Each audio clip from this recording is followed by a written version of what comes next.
Para saudara dan saudari yang Tuhan cintai, selamat pagi dan selamat bertemu lagi dalam renungan harian dari Paroki Santo Fransiskus Assisi APO, edisi hari Jumat, tanggal 10 Mei 2024, dalam masa Paskah yang ke-6. Mengawali hari yang baru ini, kita hendak mendengar dan merenungkan sabda Tuhan. Marilah sebelum kita mendengar dan merenungkan sabda Tuhan, kita berdoa. Dalam nama Bapa dan Putra dan Roh Kudus. Amin. Allah Bapa, pokok keselamatan kami, berkat kebangkitan Kristus, kami lahir kembali dalam pembaptisan dan menerima hidup baru. Arahkanlah hati kami kepada Kristus yang kini duduk di sisi kanan-Mu.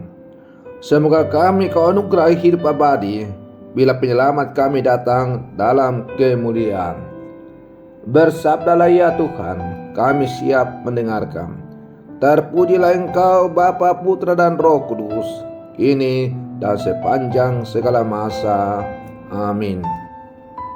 Para saudara dan saudari yang Tuhan cintai, sabda Tuhan yang hendak kita dengar dan kita renungkan untuk mengawali hari yang baru ini diambil dari Injil Yohanes pasal 16 ayat 20 sampai 23a.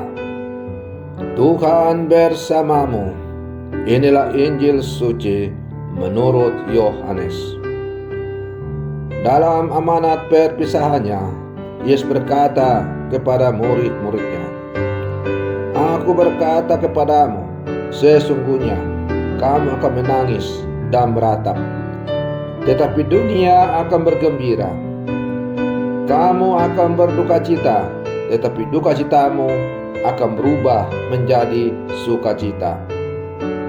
Seorang perempuan berduka cita pada saat ia melahirkan, tetapi sesudah melahirkan anaknya, ia tidak ingat lagi akan penderitaannya karena kegembiraan bahwa seorang manusia telah dilahirkan ke dunia. Demikian juga kamu sekarang diliputi duka cita, tetapi aku akan melihat kamu lagi dan hatimu akan bergembira, dan tidak ada seorang pun yang dapat merampas kegembiraanmu itu daripadamu. Dan pada hari itu kamu tidak akan menanyakan apa-apa kepadaku. Demikianlah sabda Tuhan. Para saudara dan saudari yang Tuhan cintai, melalui bacaan Injil yang baru saja kita dengar, Yesus yang sedang berbicara kepada para murid-muridnya, karena sebentar lagi dia akan pergi meninggalkan mereka. Tentu saja bahwa kepergian Yesus itu membawa kesedihan bagi para murid. Yesus memberikan gambaran tentang perumpamaan seorang ibu yang melahirkan, bahwa meskipun ada rasa sakit dalam prosesnya, namun akhirnya ada suatu kegembiraan yang melanda ketika bayi lahir ke dunia. Maka demikian pula lah halnya kepergian Yesus atau berpulangnya Yesus ke rumah Bapa. Karena ia bukan pulang untuk selamanya, tapi ia pergi untuk mempersiapkan segala-galanya untuk orang-orang yang mau bersatu dengan dia. Dan dia akan datang kembali untuk membawa orang-orang yang sungguh mendambakan kasih Allah di dalam rumahnya yang kudus.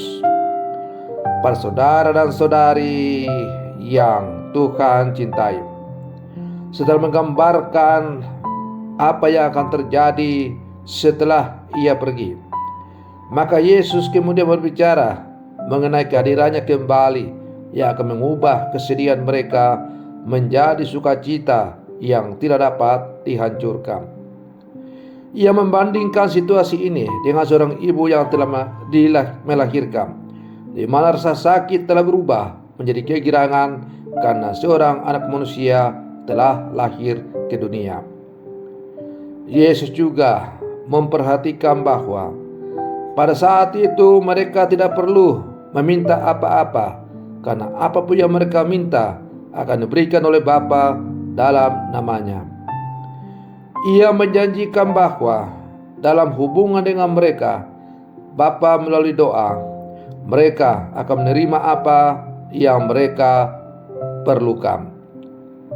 Para saudara dan saudari yang Tuhan cintai, pesan yang dapat kita petik dari sabda Tuhan yang kita dengar pada hari ini adalah bahwa dalam hidup ini kita menghadapi berbagai tantangan, penderitaan, dan kesedihan. Sebagai murid-murid Yesus, tentu perjalanan hidup kita tidak akan mulus selalu. Karena panggilan menjadi murid Yesus berarti panggilan untuk memikul salib. Ada banyak salib-salib yang harus kita pikul dalam kehidupan kita. Namun, sebagai pengikut Kristus, kita dapat memiliki sukacita yang sejati dalam iman kita. Seperti perumpamaan yang diberikan oleh Yesus, kita mungkin mengalami kesulitan dan penderitaan dalam hidup ini. Tetapi melalui kesetiaan kepadanya, akhirnya kita akan merasakan sukacita dan kegembiraan melimpah. Seperti kata pepatah, habis gelap, terbitlah terang. Atau sesudah hujan, pasti akan muncul pelangi yang sangat indah. Para saudara dan saudari yang Tuhan cintai, selain itu, Yesus juga menunjukkan pentingnya doa dalam hubungan kita dengan Bapa Surgawi. Ia menjanjikan bahwa apapun yang kita minta dalam namanya akan diberikan kepada kita oleh Bapa. Doa adalah sarana komunikasi pribadi antara Allah dan manusia yang diberikan kepada kita untuk menghadapkan segala kebutuhan dan keinginan kita kepada Bapa yang penuh kasih dan kuasa. Oleh karena itu, doa adalah merupakan jembatan yang menghubungkan kita untuk bersatu dengan Allah. Melalui doa itu, kita berkomunikasi secara pribadi, bercakap-cakap untuk menangkap apa yang Tuhan kehendaki dalam seluruh kehidupan kita. Para saudara dan saudari yang Tuhan cintai, karena itu, sebagai murid-murid Yesus yang hidup di zaman sekarang, saya mengajak kita semua, marilah kita hidup dalam kesadaran akan hadir Yesus di tengah-tengah kita melalui Roh Kudus-Nya. Ketika kita mengalami kesedihan dan tantangan dalam hidup ini, kita dapat mencari sukacita dan penghiburan yang sejati dalam doa dan persekutuan dengan Bapa. Kita dapat percaya bahwa Bapa yang penuh kasih akan mendengarkan doa-doa kita dan memberikan jawaban yang paling baik dan terbaik untuk kita. Marilah kita hidup dalam sukacita kasih Kristus dan berjalan dalam keyakinan bahwa Yesus telah mengubah penderitaan kita menjadi sukacita kekal. Dalam doa dan ketergantungan kepadanya, kita hendaknya menyerahkan segala pergulatan hidup kita dengan keyakinan bahwa Tuhan akan selalu memberikan apa yang terbaik bagi kita. Para saudara dan saudari yang Tuhan cintai, semoga pada renungan saya untuk mengawali hari yang baru ini semakin menghantar kita untuk menjadi murid-murid Yesus yang sejati. Selamat pagi, Tuhan Yesus memberkati.